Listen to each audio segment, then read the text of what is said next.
বিতর্কিত বা সন্দেহজনক ভোটারদের বাদ দিয়ে চূড়ান্ত ভোটার তালিকা 28 তারিখ বেরোবে। এই চূড়ান্ত ভোটার তালিকা হয়তো আরো 5 দিন সময় দিয়ে ইলেকশন কমিশনই বের করত, সব নিষ্পত্তি করে। যাদের নাম 28 তারিখের তালিকায় থাকবে না তার জন্য দায়ী মমতা ব্যানার্জি। কান খুলে শুনে রাখুন, কারণ এটাই চূড়ান্ত ভোটার তালিকা।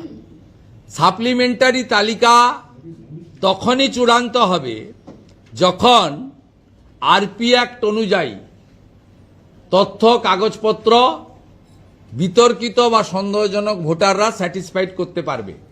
এখানে কোনো ব্যক্তির হাতে, তিনি জুডিশিয়াল থেকেই আসুন আর যেখান থেকে ইলেকশন কমিশনের হোক আর যারই হোক, এখানে পেপারস তথ্য কথা বলবে। এবং এতে আজকে তৃণমূল কংগ্রেস পরপর দুটো রায়তেই সুপ্রিম কোর্টের, এবং তৃণমূল কংগ্রেস খুব সন্তোষ প্রকাশ করেছে। আজকেও তৃণমূল কংগ্রেসের প্রেস নোটে সন্তোষ প্রকাশ করেছে। তাই তৃণমূল কংগ্রেস আশা করব 28 তারিখের পরে বা সাপ্লিমেন্ট তালিকা বেরোনোর পরে বা না বেরোনোর জন্য তখনও সন্তোষ প্রকাশ করে ভোটার তালিকাকে ওয়েলকাম করে ভোটে যাবেন আপনারা।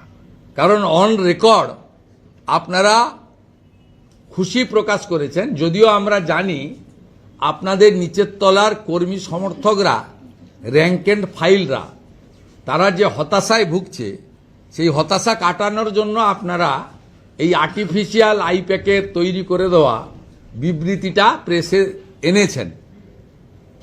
কিন্তু আজকে শুধু মাইক্রো অবজারভার নয়, শুধু কেন্দ্রীয় বাহিনী নয়, শুধু general police observer, expenditure observer নয়, এই প্রথম ভোটার লিস্টেও উড়িষ্যা এবং ঝাড়খণ্ড থেকে জুডিশিয়াল অফিসার আনতে হচ্ছে।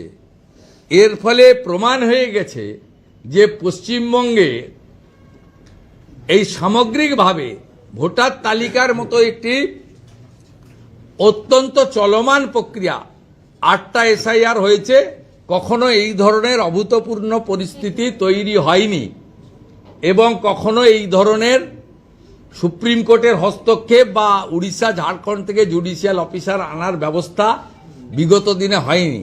সব কিছুই মানুষ দেখছে এবং এরপরে আমাদের মনে হয়েছে মমতা বন্দ্যোপাধ্যায়ের প্রশাসন এবং সরকার এটি একটি অষ্টম আশ্চর্য।